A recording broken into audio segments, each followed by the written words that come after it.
សូមជម្រាបសួរប្រិយមិត្តទាំងអស់គ្នាបាទសូមស្វាគមន៍មកកាន់កម្មវិធីបច្ចុប្បន្នភាពអន្តរជាតិនៃប្រទេស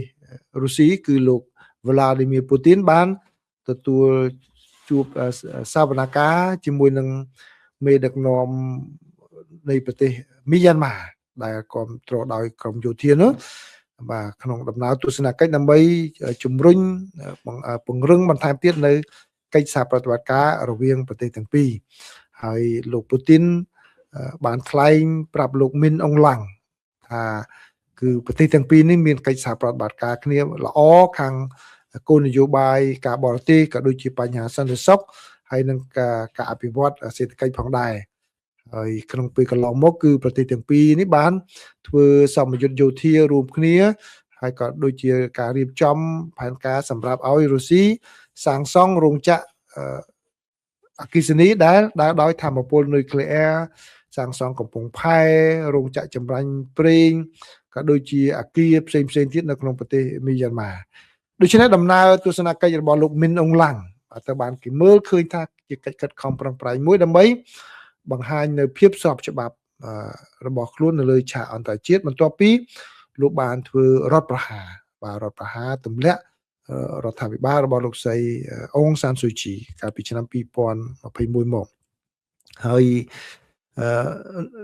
ទន្ទឹមនឹងនេះគឺដំណើរនេះមិនមែនជាដំណើរថ្មីទេគឺក្នុងពេលកន្លងមកលោកមីនអងឡាំងក៏ធ្លាប់បានអញ្ជើញទៅប្រទេសចិនឥណ្ឌាឡាវហើយនិងប្រទេសថៃផងដែរបាទហើយបើយោងតាមសេចក្តីរាយការណ៍របស់សារព័ត៌មានភ្នំពេញប៉ុស្តិ៍រាយការណ៍នៅថ្ងៃនេះវិញ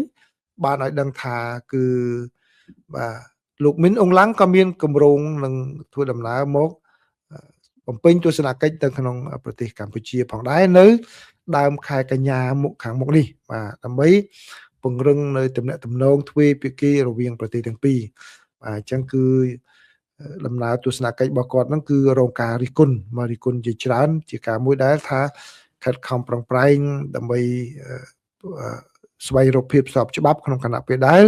បាទនៅមានបញ្ហាជាច្រើនការធ្វើបាបកម្មជននយោបាយអ្នកនយោបាយហើយនឹងជាការមួយដែលមានការគ្រប់គ្រងពីយោធាដើម្បីធ្វើរដ្ឋប្រហារដើម្បីដណ្ដើមអំណាចបាទអញ្ចឹងនេះគឺជាការវិវត្តមួយទៀតណាដែលលោកមីនអងឡាំងក៏ខិតខំប្រឹងប្រែងផ្ដល់នូវភាពស្របច្បាប់ទៅដល់រដ្ឋាភិបាល